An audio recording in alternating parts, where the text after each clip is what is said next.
தனுசு லக்னத்துக்காரங்களுக்கு 7ஆம் இடத்துக்குரிய புதனும், 11ஆம் இடத்துக்குரிய சுக்கிரனும் மாரகாதிபதிகள். மாரகம்னா, அந்த கிரகம் தன்னுடைய தசா காலங்களிலோ, இல்ல புத்தி காலங்களிலோ, அந்த ஜாதகருக்கு மரணமோ, மரணத்துக்கு சமமான துன்பங்களையோ குடுக்கணுங்கிறது விதி. இங்க சுக்கிரன் 11ஆம் இடத்து அதிபதி வருமானத்த குறிக்கக்கூடிய கிரகமா இருந்தாலும், 6ஆம் இடம் அதாவது கடன் மற்றும் வம்பு வழக்குகள சொல்லக்கூடிய ஒரு இடம். ஆகையினால சுக்கிரனுடைய காலங்கள்ல பணம் குடுக்கல் வாங்கல் பிரச்சனைகளுக்கு உள்ளாகக்கூடிய சூழ்நிலைகள் உருவாகலாம். அதே மாரி புதன் காதல் வாழ்க்கை இல்ல கல்யாண வாழ்க்கைய குறிக்கக்கூடிய ஒரு கிரகம். அதே மாரி 10ஆம் இடம்ங்கிற தொழில் ஸ்தானத்தையும் குறிக்கக்கூடிய ஒரு கிரகம்.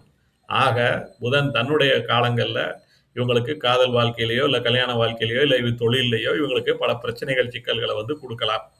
எங்க புதனும், சுக்கிரனும் நெருங்கிய சேர்க்கை இருக்கக்கூடாது.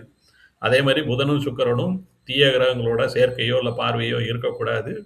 அதே மாதிரி புதனும், சுக்கிரனும் தீய ஸ்தானங்கள்ல இருக்கக்கூடாது. அப்படி இருந்தா மேற்சொன்ன பிரச்சனைகள் அதிகமா வர்றதுக்கு வாய்ப்புகள் உண்டு. அப்படி இல்லாம புதனும், சுக்கிரனும் நல்ல ஸ்தானத்துல தீய கிரகங்களுடைய எந்த சேர்க்கையோ, பார்வையோ இல்லாம இருந்தா, மேற்சொன்ன பலன்கள், பிரச்சனைகள் பெரிய அளவுல அவங்கள பாதிக்காது.